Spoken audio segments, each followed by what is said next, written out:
Are you planning a road trip soon? Do you want to know some do's and don'ts of how to have a fun and successful road trip? Then stay tuned. This video is for you.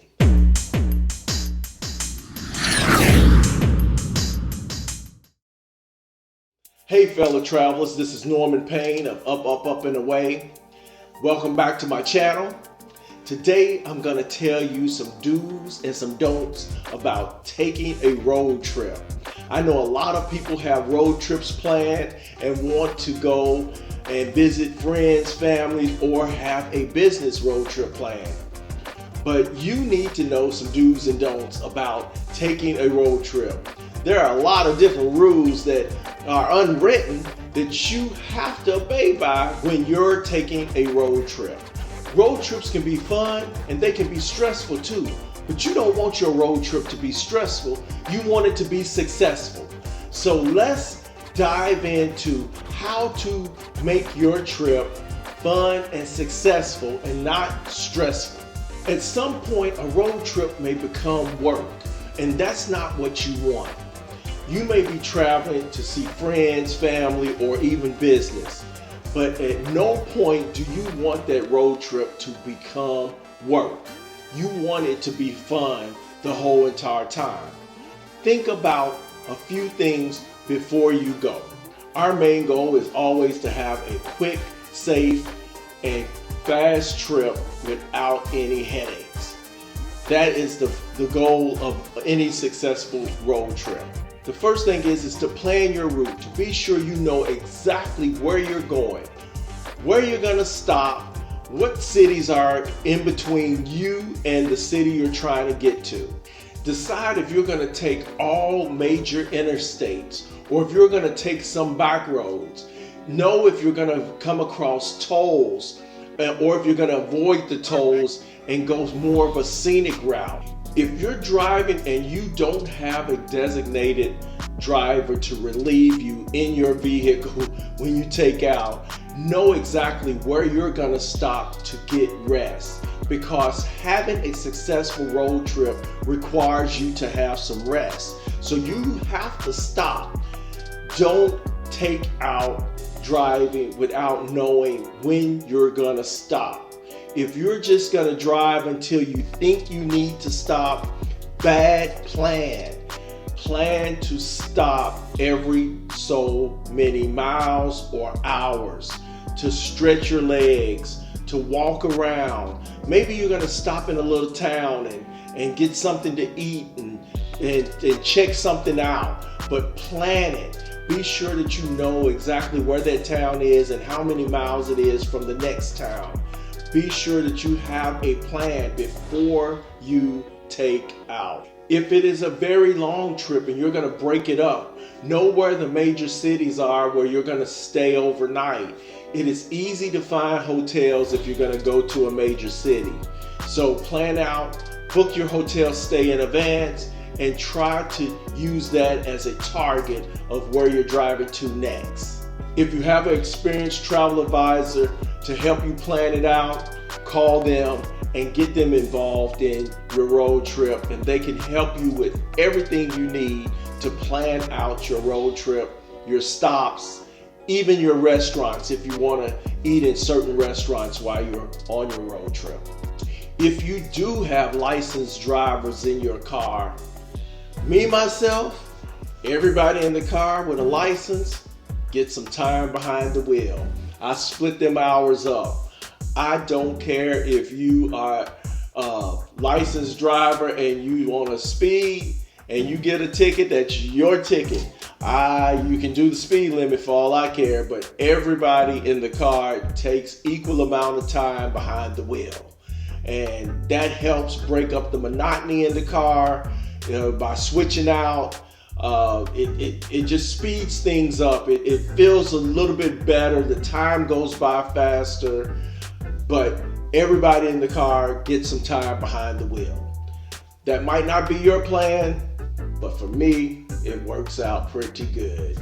Set checkpoints and limits. Plan out how many miles you plan to do in each bite, whether you're doing it by the day or by hours. So you might want to do 100 miles, then stop. Or you might want to do 2 hours and stop, 3 hours and stop. But plan out how many hours, miles, or whatever it is you're going to do and stop. Be sure that you plan this out. So have checkpoints and limits set out before you drive.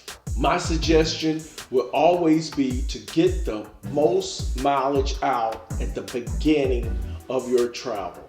So if you're going to have a cross-country trip, I would try to get out as many miles as possible on the first day of the trip so that it wouldn't be so stressful on the back end of it. It really bothers you when you have 900 miles and you only have 6 hours to do those 900 miles. It ain't gonna happen. So do as many miles as possible on your first leg of your trip. So that's the first day. Do as many miles as possible, get it out of the way, and then you can coast on the backside. Driving in the daylight. I like to drive in the daylight. Driving in the daylight to me is more safe than driving at night.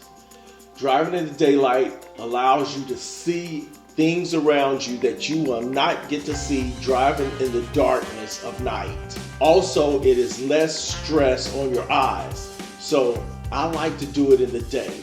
I suggest knock out daylight driving. Of course, this also helps you see things that you wouldn't see as far as countrysides and different towns and things like that.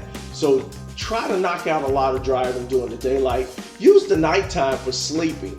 That's the best time to get your rest in. So drive in the day, rest at night. Before you go in for the night, prepare your car. So get your gas, get all your snacks and everything. Prepare everything before you go in. Do not get up in the morning and then have to go to the gas station and then you're gonna stop at the Walmart to get food or snacks or whatever that you're gonna put in your car. All of that slows down the day. Do it the night before, get a good night's sleep, get in the car, get on the road, knock out miles. This planning will help you be less stressed. Get your gas, get your snacks, be prepared to get on the road right away as soon as the sun comes up. Podcasts and playlists. Some people want to listen to a podcast or some people want to have music. Have that planned out in advance as well. It's better to have that downloaded in case you go through a town that has spotty internet. You don't want your music to go out. And it's not really a good idea to be jumping around trying to find radio stations and things like that. So you can download your music. I have my Prince on the ready. So I'm ready for anything. I probably have over 2,000 Prince songs ready to play at any given time. So I'm good.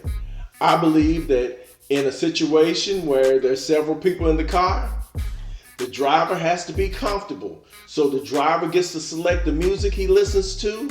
He gets to control the temperature in the car. And he also has the control of the seat that he's sitting in. So whoever's sitting behind him, sorry, but that driver must be comfortable. So the person that gets behind him, or her, is gonna have a problem. Embracing the moment.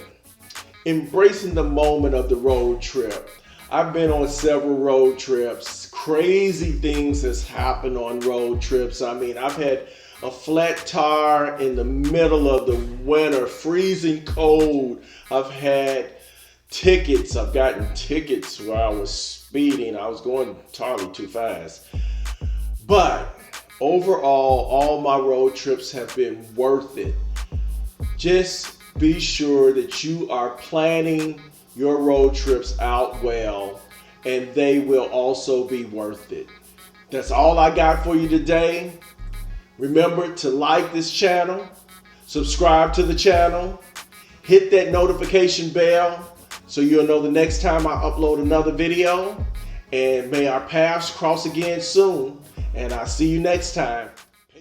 And please like this video, share it, and subscribe to my channel. Also follow me on all my social media. Just hashtag #UpUpUpNorman, where you will find my Facebook page, my Instagram account, my Twitter page, and my TikTok page.